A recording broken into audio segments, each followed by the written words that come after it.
We could probably keep the poll open for a little bit longer, and then whenever we get more people in, you can launch the poll or share the poll with everybody.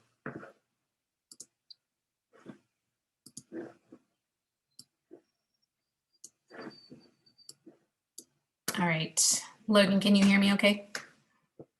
And are you already recording? I don't even know. But we will be recording this session for the first 20 to 25 minutes, and then we'll turn off the recording and then be able to answer questions. It's going to be a relatively small group today, the good news, and we will be able to answer your specific questions. But we have a lot to cover, so I'm going to go ahead and get started. And welcome to Vital Signs Wednesday, everybody. Today we are going to be talking about one of our chapters, which is around crime and safety. And, you know, obviously a huge topic in Baltimore right now. And for better or worse, we have some good news given the pandemic. But for those of you that don't know us, we are the Baltimore Neighborhood Indicators Alliance, and we are part of the National Neighborhood Indicators Partnership, which is a learning network of over 30 cities around the country that are trying to democratize data for communities, basically by pulling out data from public sources, aggregating them, integrating them, and releasing them and disseminating them to the community. That's what we are here to do. We are in our 21st year of doing this. Today, we are going to be releasing 2019 data mostly, but because of the situation that we're all in, and all of our staff is continuing to work remotely, we know that we need to be more nimble with how we can release data. And especially if we have 2020 data, we're going to try and release it as soon as we possibly can. We don't have 2020 data across the board for all of our indicators, but for crime and safety, we do. And so today we are releasing both 2019 data as well as 2020 data. So it's 2 years worth of data for this chapter. It's not going to be like that for every chapter, but we are for this one. And we also know that data has what are called different geographic scales. And depending on what kind of decision you want to make, the different scale is going to be able to tell you something. Sometimes you need to know what's going on in your neighborhood as an aggregated form of data. And sometimes you need to know what happened on my block and what happened to my neighbor, which is what we call a disaggregated form of data. Most of our indicators are at this aggregated scale. That's what we are, what we've been putting out for 20 years. And I'm going to first walk through aggregated levels of data and show you why they're important to look at.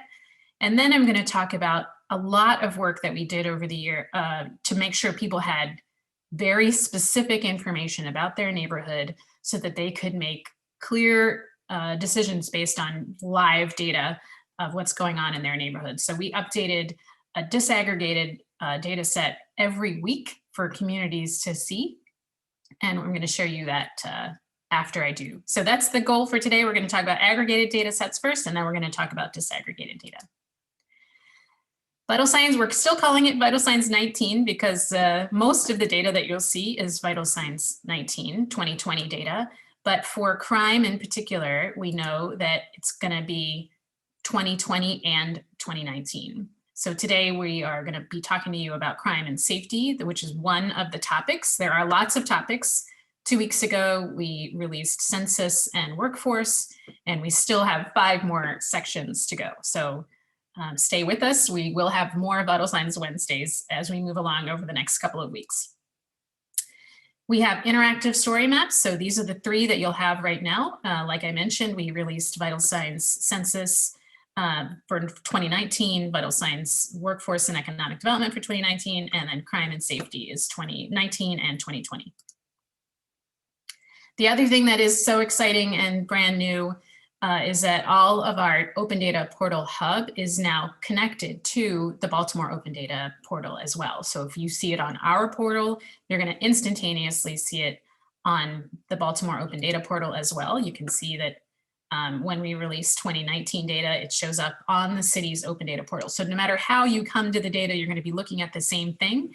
And that is super exciting so that people are looking at and accessing data when and how they need it.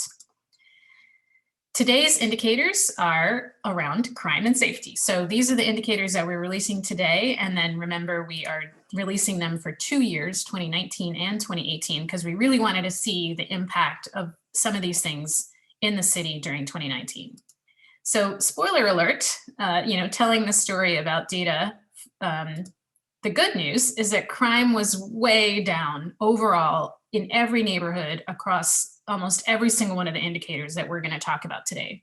So you can see, just if we look at overall Part 1 crime, we have a huge reduction between 2019 and 2020. But this is a case where, what you measure is what you see. And the vast majority of our indicators in the vital signs report are what you might call the public realm. These are things that are happening out on our streets. These are things that are happening, where we can see them, which is typically what we care about, right? The neighborhood kind of public areas is what we're worried about in terms of crime and safety. But this was a year where we all weren't allowed to go into the public. And so there is evidence, obviously, that there has been a lot of disturbance in the private realm, and the private realm is not typically where we are collecting information. And so even though we're going to talk about, good news about what happened in the public realm, we want to be cognizant of the fact that we aren't measuring a lot of things that are happening in the private realm. We have a couple of things that we're going to show you today that might get at that issue for your neighborhood. And hopefully we can, have some way of looking at what happened in people's house. The good news is that maybe from privacy point of view, that we don't know about a lot that goes on in people's houses, which is typically a good thing. But in this year, it's really important to make sure that we were able to take care of our neighbors in ways that we might not have in the past. And so even though homicides was down, technically, it was down by about 10 fewer homicides in 2020 than in 2019. 2020 was the 6th year in a row where we had over 300 homicides. And that is something, obviously, as a city, we are all trying to figure out how to deal with in terms of homicides. So one of the things that we can see is that, where have homicides happened? It shifted a little bit in terms of which neighborhoods saw homicides between 2019 and 2020. We saw dramatic declines in places like Sandtown, Winchester from 2019 to 2020, but then a little bit of a rise in neighborhoods that we might not typically think of as having gun-related homicides, like Edmondson Village, which is just a little bit further west. So if you are interested in figuring out, even though homicides were down citywide and in most neighborhoods they were down, there were a couple of neighborhoods where homicides actually went up, which we should probably think about in terms of neighborhood released. Oops, there you go. There's your sharing. This is who's in the room with us, a virtual room. Welcome to everybody. So the number of shootings also went down, but again, shifting in where we saw some higher incidents of shootings. So in 2019, you can see where we had shootings, and then there was a pretty big jump in the downtown in particular between 2019 and 2020. This is also a case of what data you track is what you're going to see. These are people that are calling 911 to report a potential shooting. And we do know that in 2020, we did have a lot of fireworks that we heard in the city of Baltimore. And so people may have been calling in the downtown, maybe not for an actual shooting, but maybe something that sounded like a shooting. But that's just kind of the nature of the 911 calls. We don't know if there was a true shooting or not, but we just know people were calling and people were calling for help. And that's really what this is about. Calls for narcotics also had a little bit of a shift, even though overall, again, calls for narcotics were down. We do see that some neighborhoods saw an increase in the calls for narcotics, like Sandtown, Winchester, between 2019 and 2020.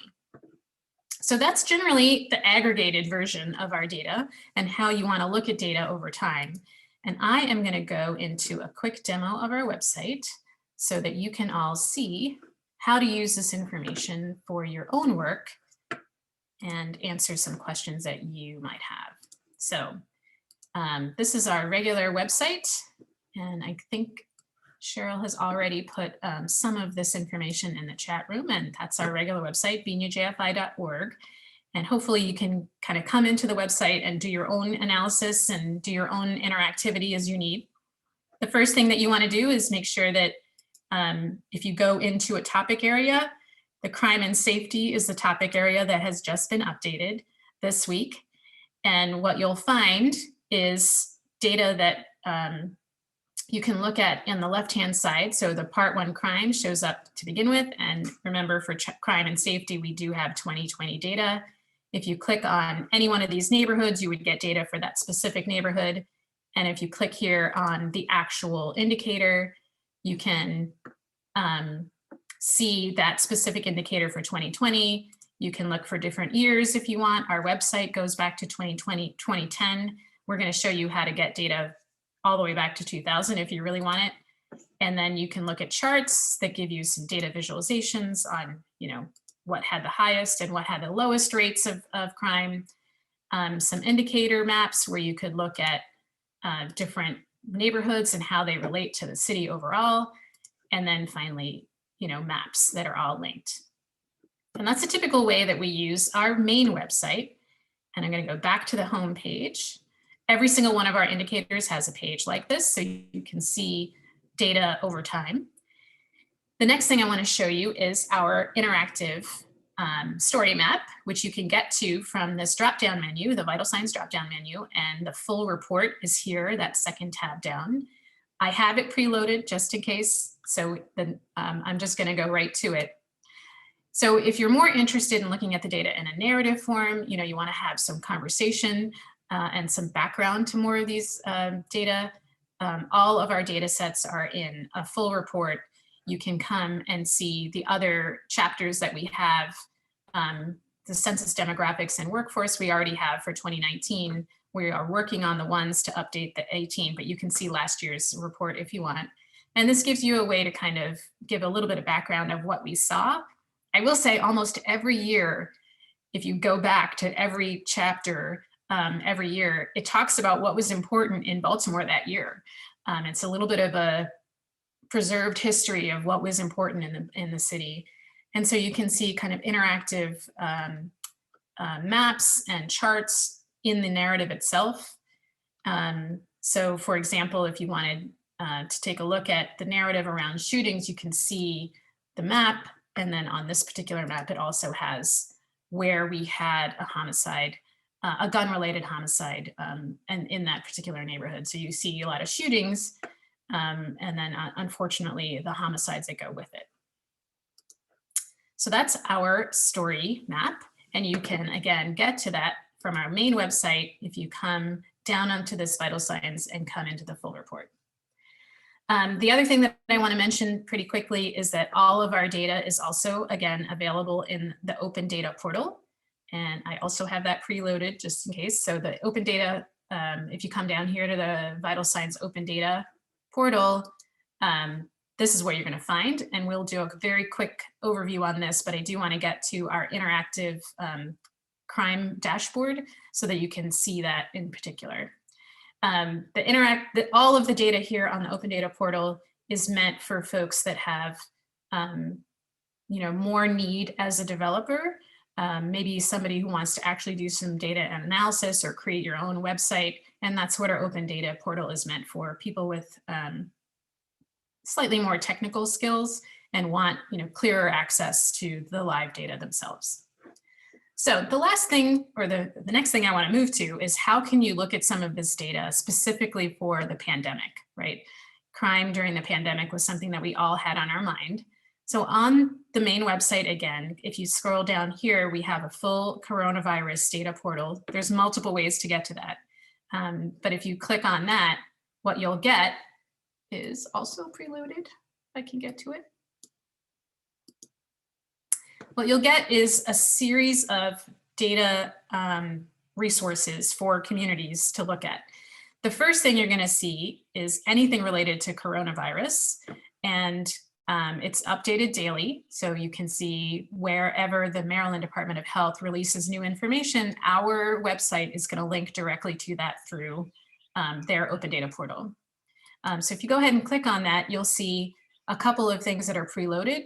Obviously, the sites are the vaccination sites currently in the state of Maryland, and that is again linked directly to the Maryland Department of Health, I believe. But what's interesting is the different kinds of things that you might want to think about of getting to those vaccination sites. So we have it directly linked to digital access. So a lot of people need to have to sign up to get their shot through some type of a website. And unfortunately, if you have low digital access, whoops, I went way out. If you have low digital access, the chances of getting to a site become slimmer. And so, thinking about areas that have low digital access might be a problem. And again, thinking about the work that you might be doing. The other thing that could be a problem is how do you get to that site if, for example, you are either using public transportation. And so you might want to look at transit dependency. So we have places where people are highly transit dependent, where they have no access to a private vehicle. And you can see, again, all of our vital signs indicators. And the exciting thing here is that this is broadened out to include the county as well, Baltimore County, as well as Baltimore City. So that's the first thing you're going to see on our coronavirus data portal.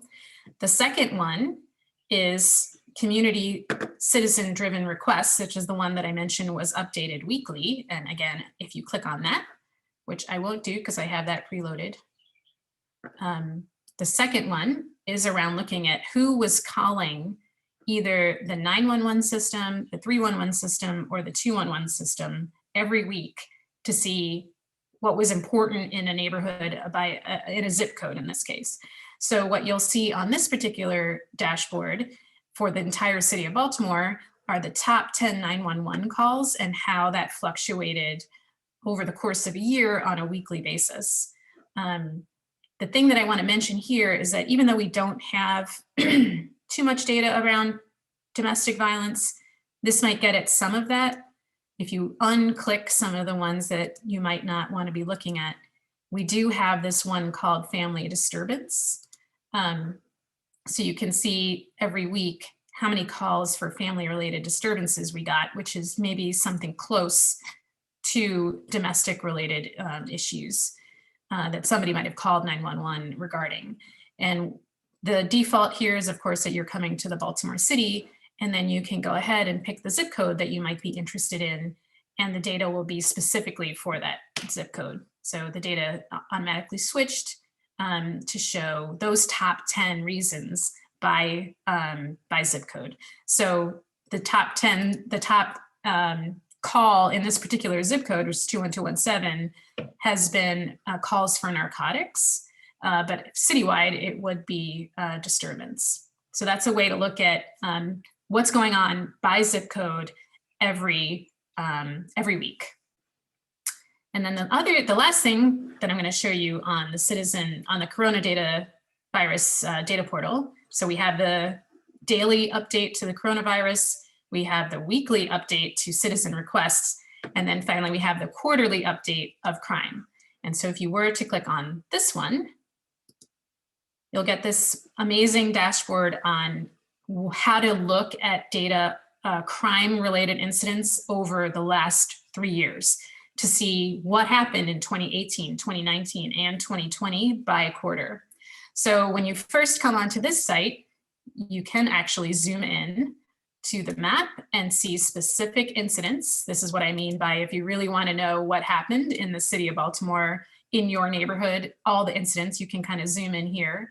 What you see on the right side is the quarterly kind of trends. So what was happening in the first quarter in respect to homicide, it actually went up. 2019 was actually our highest year for homicides across most of these quarters. And then it did come down in the last 2 quarters of 2020. And that's how you read it. But notice every other kind of crime is down. Larceny is down. Burglaries are down in 2020. Auto thefts are down in 2020. We see a little, this again is, domestic related or rape cases went up in the last quarter of 2020, which is something we should be concerned about. But assaults didn't really change much, and robberies are way down. So there's some positive news that happened during the pandemic in terms of crime, but we also know that we're not necessarily tracking what is going on in people's daily lives or their private lives. So things to keep track of. The next thing that you might want to do is pick a neighborhood. Let's pick the downtown just for fun, because the downtown, for better or worse, has a lot of incidents, and the data set will automatically change specifically for the downtown. And then what you can do is zoom in as far as possible and then start to actually look at incidents of crime itself. So on February 1st, on 2020, on maybe not precisely on 200 East Saratoga Street, there was a larceny, and that's kind of the kind of data that you'll get. The data is what's called rounded. We don't know exactly on what address on that block, but it happened somewhere on the 200 East Saratoga block that there was this kind of an incident. And that is what you'll find in our crime dashboard. So I am maybe going to stop recording now, and I'm happy to open it up to questions and give you more information about our main website